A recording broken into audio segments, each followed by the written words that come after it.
Baik, Assalamualaikum warahmatullahi wabarakatuh. Pada diskusi Waalaikumsalam kali ini, warahmatullahi wabarakatuh. kita akan membahas mengenai bagaimana peran Smart ASN di lingkungan Kementerian KSDM dalam mendukung terwujudnya Smart Governance. Nah, telah hadir bersama kami, yaitu narasumber dari sektor SDM, khususnya Direktorat Jenderal Tenaga Listrikan. Mari kita mulai. Bapak bisa perkenalkan diri dan jabatan yang diemban saat ini, Pak. Silakan. Ya, terima kasih ya Mas Rido. Assalamualaikum warahmatullahi wabarakatuh. Selamat sore rekan-rekan semua. Salam kenal sebelumnya. Nama saya Darmaji Setiawan. Saat ini saya diberikan amanah sebagai Koordinator Mutu Pelayanan Penyediaan Ketenaga Listrikan. Nah, untuk tugas fungsinya sebenarnya lebih banyak untuk memastikan bahwa masyarakat gitu terutama baik konsumen baik itu masyarakat maupun rumah tangga bisnis maupun komersial itu mendapatkan pelayanan penyediaan ketenaga listrikan sesuai dengan tingkat mutu yang sudah ditetapkan seperti itu. Jadi kita juga memonef terkait dengan penyediaan listrik 24 jam. Kurang lebih itu Mas Rido yang sekarang sedang dilakukan di subkoordinator untuk pelayanan penyediaan listrikan. Terus, silakan banget saya yang mau bertanya dari Mas Edo. Oke, baik. Terima kasih waktunya Mas Rido dan Pak Darmaji. Perkenalkan saya Eduski Fernandes dari PVMBG. Ada beberapa pertanyaan Pak yang ingin saya ajukan. Pertama itu, menurut Bapak, apa sebenarnya dimaksud dengan Smart ASN di lingkungan SDM? Smart ASN ya. Jadi mungkin ini pemahaman saya bahwa Smart ASN itu yang jelas ASN itu kan aparatur sipil negara ya. Jadi aparatur sipil negara yang di mana kita bekerja dengan prinsip profesional, yang jelas juga kompeten, kemudian adaptif, serta nggak lupa kita harus berorientasi ke pelayanan publik. Nah, smart di sini kan kita merujuk kepada bahwa pelayanan yang kita berikan tuh harus simple, sederhana, measurable, itu terukur, accountable, itu bisa dipertanggungjawabkan, responsif dan transparan. Nah, dalam konteks SDM, terutama kita gitu ya di sektor energi itu harus mampu mengelola data energi baik itu tambang, ketenaga listrikan, EBT dan juga kebencanaan itu secara cermat gitu. Jadi data-data yang kita siapkan tuh harus bisa transparan dan akuntabel serta nantinya bisa memberikan manfaat melayani masyarakat dan juga dunia usaha. Itu mungkin dari saya. Baik Pak, ada pertanyaan lagi Pak. Bagaimana peran Smart ASN di lingkungan SDM mendukung Smart Governance? Peran smart ASN ya. Jadi mungkin kita harus melihatnya bahwa ESDM itu kan sektor strategis ya.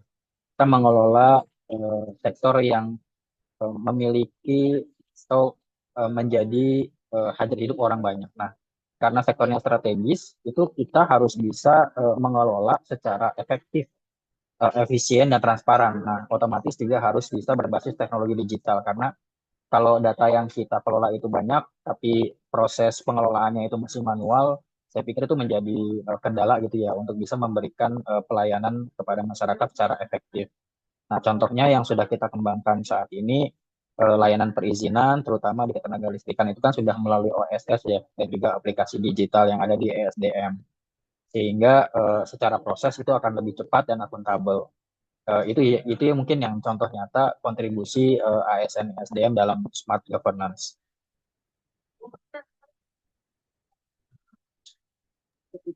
Dari Bapak Lutfi, silakan Pak. Oh iya. Sebelumnya perkenalkan Pak, nama saya Pak Lupi dari Sekretariat Jenderal. Pertanyaan dari saya, contoh implementasi Smart ASN dalam pelayanan publik SDM seperti apa ya Pak?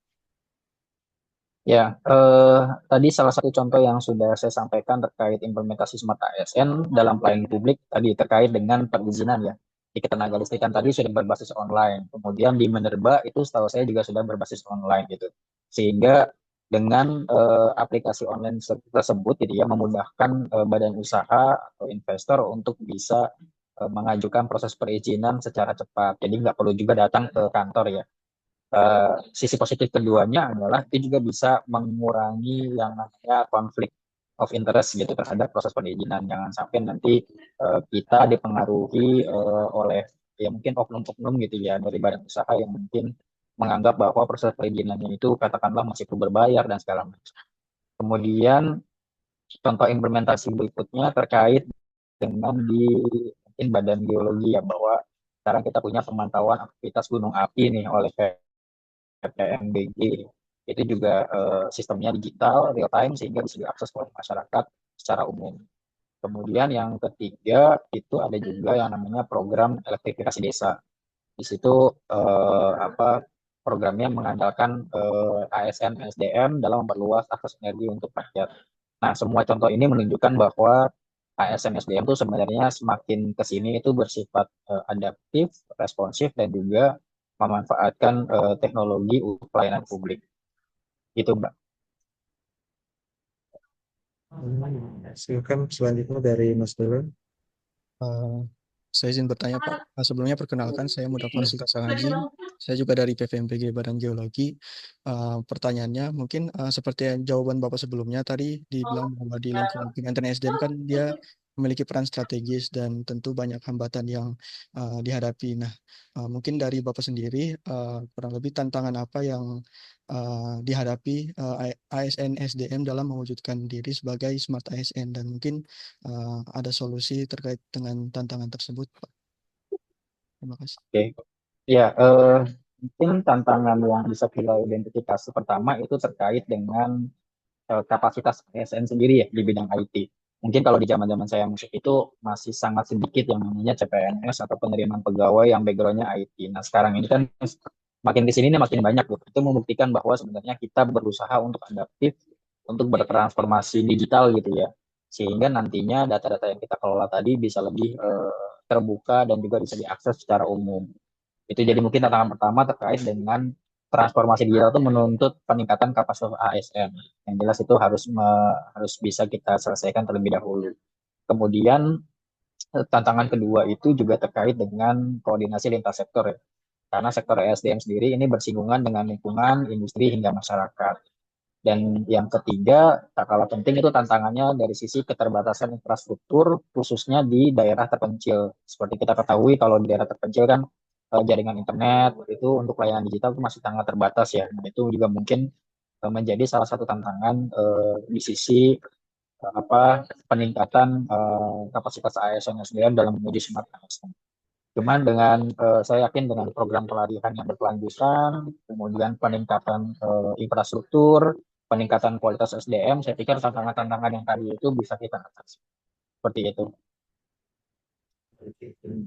Kalau selanjutnya dari Mbak Palupi. Baik Pak, selanjutnya strategi apa yang dapat diterapkan untuk memperkuat kapasitas ASN SDM agar semakin smart? Oke.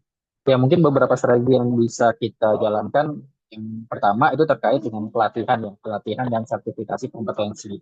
Itu sangat penting untuk bisa memperkuat kapasitas ASN. Kemudian yang kedua, kita harus bisa meningkatkan literasi digital para ASN gitu sehingga lebih siap dengan sistem pelayanan yang berbasis teknologi. Yang ketiga, saya pikir kita juga perlu membangun budaya kerja yang akuntabel dan adaptif sehingga kita bisa mendorong ASN untuk bisa berani berinovasi. Dan yang terakhir, saya pikir juga kita harus bisa berkolaborasi dengan masyarakat, akademisi, dan dunia usaha untuk memastikan bahwa kebijakan SDM ini tepat sasaran. Gitu, Mbak Palupi, itu dari saya. Dari Mas Dodem, ada pertanyaan, Mas? Baik, perkenalkan Pak, nama saya Godam Rizkiawan Wibowo dari Sekretariat Jenderal Pusdatin. Pertanyaan saya, apa dampak langsung bagi masyarakat jika Smart ASN benar-benar diterapkan di sektor SDM ini, Pak? Terima kasih. Ya, ini Mas Godam nih pasti jauh lebih tahu dari saya nih, karena di Pusdatin sendiri ya. Yang jelas dampaknya itu sangat terasa ya. Ya tadi, salah satunya adalah kita bisa mendapatkan atau memberikan gitu akses informasi baik itu informasi terkait listrik, eh, akses informasi terkait perizinan, akses informasi terkait bencana geologi itu kepada masyarakat secara lebih cepat gitu. Dan juga tadi kalau di sisi perizinan kita bisa memberikan pelayanan perizinan yang transparan. Nah, dengan aplikasi-aplikasi yang sudah kita kembangkan, yang jelas pelayanan itu akan lebih efisien karena kita juga tidak perlu harus tatap muka gitu ya. Kemudian dari sisi cost atau biaya juga bisa lebih murah. Dan yang jelas tuntutan dari masyarakat agar kita lebih transparan gitu terhadap pelayanan publik itu bisa semakin meningkat. Mungkin gitu Mas Godam dari saya. Dan mungkin sebagai penutup Pak, terakhir ya pertanyaan dari saya, apa Pak pesan Bapak kepada ASN yang ada di lingkungan ASDM Pak? Oke. Pesan saya ya untuk pertama rekan-rekan PPN. Yang pertama, jangan pernah berani berinovasi gitu ya. Mungkin kita menghadapi sistem lingkungan yang mungkin sebagian besar masih menggunakan metode tradisional atau kuno gitu ya, kita bisa bilang. Tapi teman-teman rekan CPNS jangan pernah berani berinovasi. Silahkan terus untuk memberikan usulan gitu yang sifatnya inovasi. Tapi nggak usah baper ketika usulan itu tidak dipakai gitu. Tapi yang jelas selama kita bisa memberikan usulan terbaik, saya pikir itu sudah cukup buat diri kita sendiri. Masalah dipakai atau enggak, itu lain hal di belakangan. Mungkin itu pesan saya pertama, harus berani berinovasi. Kemudian yang jelas kita harus tetap berintegritas karena kita sektor yang strategis, pasti godaan dan segala macam itu cukup besar gitu ya. Jadi integritas, profesionalitas itu harus kita junjung tinggi. Mungkin itu yang pesan dari saya yang harus dipegang oleh rekan-rekan CPNS karena sektor kita strategis, sektor kita ini melibatkan banyak investasi besar gitu ya. Jadi saya pikir kita harus inovasi, integritas dan profesional. Mungkin itu kalau dari saya. Baik, terima kasih Pak atas ya motivasinya lah Pak ya buat kita sebagai calon ASN. Nah, semoga semangat Smart ASN ini di lingkungan SDM bisa terus menguat untuk mendukung terwujudnya smart government bagi Indonesia yang lebih maju. Akhir kata saya tutup. Terima kasih atas waktunya Pak. Assalamualaikum warahmatullahi wabarakatuh. Waalaikumsalam warahmatullahi wabarakatuh. Tetap semangat ya teman-teman CPNS semuanya. Siap Pak, terima kasih. Pak. Terima kasih. Terima kasih Pak. Terima kasih Pak.